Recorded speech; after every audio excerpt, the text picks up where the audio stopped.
Hello, ladies and gentlemen. Welcome again to the Diaspora panel, where we talk about Nigerian politics. My name is Dejola, and I'm based in Dublin, the Republic of Ireland. I have with me tonight Mr. Ademola Adisa, who is based in the United Kingdom. Mr. Adisa, you are welcome. Oh, thank you for having me. Today, we are discussing the elections in Nigeria, the presidential election specifically. Yesterday, the people of Nigeria went to the polls, casted their votes. We're already hearing the news, both official and unofficial. In Ekiti State, the INEC has published the official votes, and we've seen that this went to APC, who's got about 200,001 votes, followed by PDP. I think they scored about 78 votes, and then followed by Labour, about 11,000 votes. And apart from that, what we really want to discuss is the level of participation. In Ekiti State, for example, where we already have the votes cast, the total number of registered voters is about 1 million, about 900,000, there about 950,000. But the total number of people who voted yesterday was about 300,000, which is about 1/3. Demola, what do you think? Do you think people didn't come out, or do you think there's some kind of cheating in the system? I mean, why can you have 950,000 votes, cards collected, PVC cards collected, but you have only about 300,000 people who came to vote? Do you think that people stayed back, or do you think that maybe some of these politicians collected, cards in advance so that they can cheat? What do you think went wrong? Oh, thank you, DG. It's the outcome of yesterday's election and the turnout is very, very concerning. We have seen quite a good outcome in the form of the collation so far. We will look at analyze what went wrong, whatever. But with regard to the turnout, 1/3, because with the sensitivities of this election, one would have expected an average of 40 to 50%, if not higher, turnout of the registered voters, of the percentage of registered voters. But it's very is encouraging and very disappointing to have that. Most of it is within 30 or less than 30%. And the sample we have for Ekiti State cut across all the country. And that is what we are having now. Now, why is this? One of the reasons we need to really congratulate INEC is the use of beavers have actually sieved the real voters from double entry or false collection of voting and some of these voters. So we are really seeing the real number of people that actually voted in Nigeria. Most of what we are having before are fake and adulterated or manipulated or formulated voters. So there are some things that make it easily for that really affect this election, that make it possible for these real voters to be captured. One of it is the issue about the border being monitored. Most of the election in the past, you have all these people from neighboring countries coming over and using all these cards that have already been made for them to use. But because of the double accreditation, the use of voter to accredit by modal accreditation system, where actually you cannot just use any card to vote. All this have cut down all those voting by proxy, which I will say. So, which has to a great extent really make it impossible for foreigners to vote in Nigeria. Okay, thank you. Okay, conclude your thoughts. Conclude your thoughts. Yeah. Okay. Also, we have a lot of, if you can see, even prior to the yesterday election, we have a lot of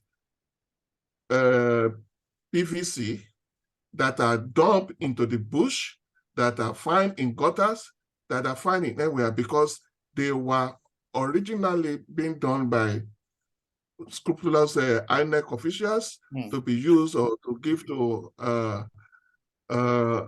all these fake or ghost voters to be used, but because they are useless now. They cannot be used because of this BVS. They make it. That is why all those numbers also are become useless. So this, I'm not surprised about the level, the number of real accredited voters that we are having now, totally at variance from the registered voter that we have. Okay, so another thing that I want us to discuss is, this obedient movement. There's a lot of noise on the social media, on Facebook, on Instagram, on Twitter. There's a lot of noise, and in fact, they were, abusing people right, left, and center. They are going to deliver Nigeria. They are going to take their country back. Blah blah blah blah blah. From what we saw in Ekiti State, I mean, this is the original, the result that have been released now. I mean, the Labour Party got only a paltry 11,000, which is just about 1 or 2% of the votes. And just to let you know what is going on, I'm going to show you a video about, because obedience are now going to turn and saying that except Obi win this election, there's going to be war. Let me show you something. I'm going to show you something here. So, Obi does not win, there might be war in Nigeria. I don't know whether you can see this now. Yes, there might be war in Nigeria. But if he wins, it's going to be fine. People are going to riot about everything. They won't like it if he doesn't win. Everybody knows he's capable. Everybody likes him. It's just because he's young, and people want somebody who is young, who is able to deliver. We want somebody who is able to deliver for us. That's what we want. It's not about the age. It's not about what he has done in the past. We want a neutral person. Somebody who has never been there before. We've tested all these people. All these people have tested well. We want somebody who has never been there before. And I think it's not going to fail us. We want a neutral person. Okay. So, Demola, this is democracy. It's a game of numbers. Some people say they are youths, they want to be in. Some people are adults, they want somebody else in. Why should there be a war? If somebody wins, somebody has to win anyway. Why can people not lose gallantly and people win magnanimously? What do you have to say to that? One thing we have to give credit to Obi for. Obi in itself is a different person from his followers. Obi has been very honorable throughout his campaign. He has abstained from abusing or antagonizing or threatening anybody throughout his campaign. He's a good orator. He has energized the youth a lot, which is a very good thing. But politics is a game of number. It's not a game of aspiration or a game of what I want. My way is the highway. You have to work for it. Nobody gives anything in politics. Nobody gives anything to anybody free. You have to work for it. It's not by intimidation. It's not by bullying. It's not by coercion. It's by persuasion. You need to let people. Obi has been in himself he is a good orator, he's a good persuader. He has been trying to persuade, but his followers are really tarnishing his ability to gather votes. Yes, they believe in themselves without any halter of truth in data or anything to say that, oh, 90% of the youth in Nigeria belong to Obi. I don't know where they get that from. I don't know where they think that all the other parties that have been establishing youth wings and they have a lot of things are everyone out there will succumb it and submit it to Obi. I don't think they really don't know what politics is about. They are very young in politics. But one thing, because we need to be, the Obi movement need to be careful, because the Obi movement will be a very good tool for the future. They need to remain calm and collected. They need to know time when they lose and time when they win. Their turn may not be now, but it doesn't mean that it will not come. But if they destroy everything before their time comes, they will be the loser. Nigeria, everybody need to take their time, look back, look at what we have done right now and promote it. Look at what has worked against you. You need to take responsibility for whatever action. Don't blame other people for your failures. I don't believe the movement is, because for a movement that started less than a year, and to achieve the feat that they achieve up to now, which is something that it can never be predicted in Nigerian political history, it has the potential to take over the country in the future. So I think Obi movement need to be very careful. They need to sustain the momentum, and they need to appreciate it when they lose. Thank you very much, Demola. I want to show you another video. Before this election, we've had a lot of all these prophets. Some people say Mr. A will win, Mr. B will win, so will win, somebody will die, the election will not hold. So it's a lot of confusion, all over the place. Let me show you one of the prophets who came out and what he said. Let me show you something. Yeah. So look, hear this. That in 2023, there won't be election in the year 2023.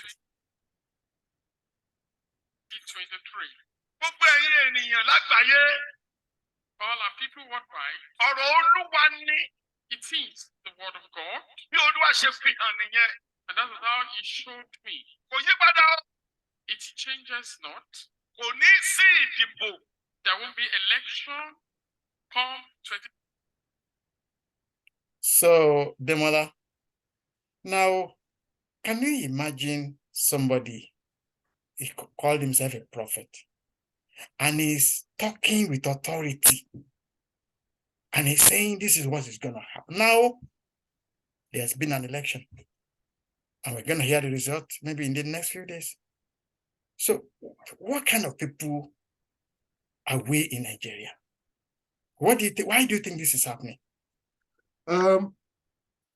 We are God-fearing people in Nigeria. We believe in God a lot, and which is a good thing. And we also submit a lot to religion. And the two prominent religions in Nigeria is Muslim and Islam and Christianity. And if we look at what is happening now, is that most of this projection, most of the prophecy, most of these things are from the Christians. And this is an irony, and they are doing it in the name of God. They are claiming all this prophecy that it is God that gave them this prophecy, that this will happen. This is what, even if it's election happen, this is what we will win. And if they know this is what will happen, they are really making prophecies that are a lot contradictory, because there are a lot of them, quite a lot of them making prophecy, and not every one of them are not saying the same thing.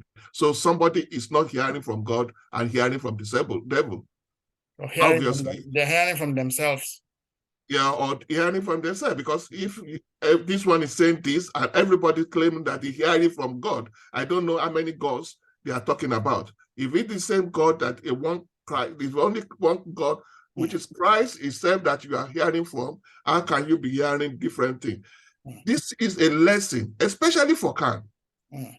CAN need to abstain their members from politics. They are called to win.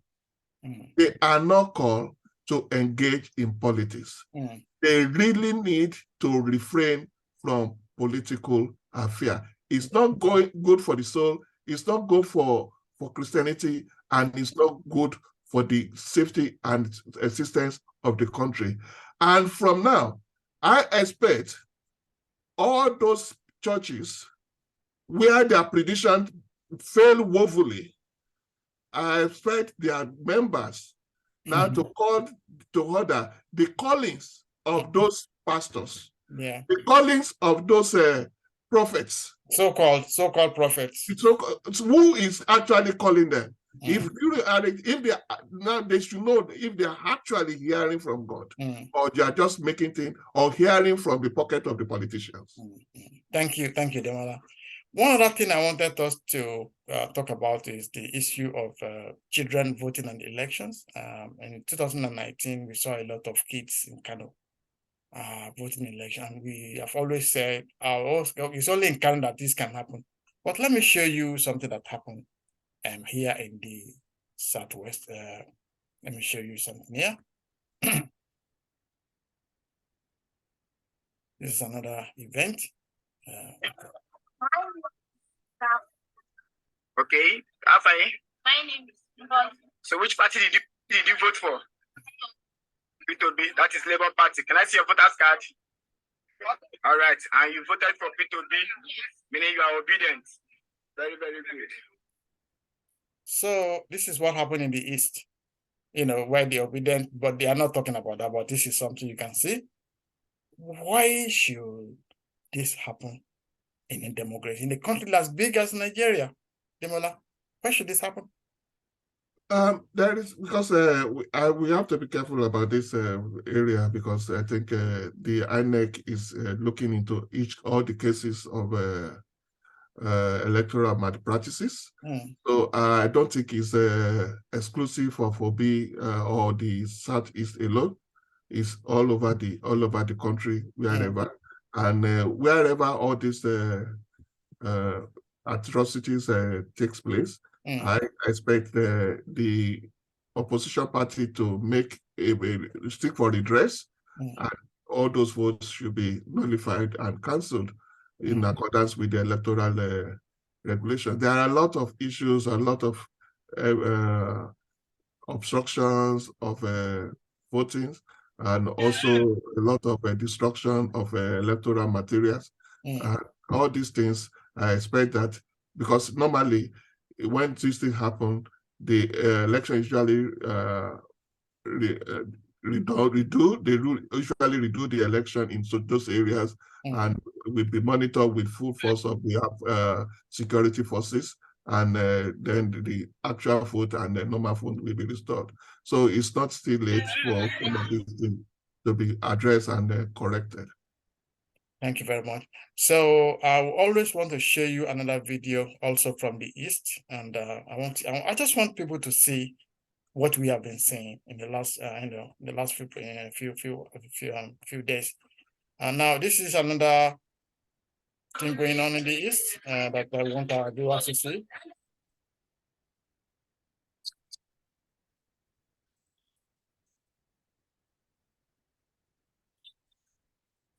Listen, what is going on? Yeah, I can see it.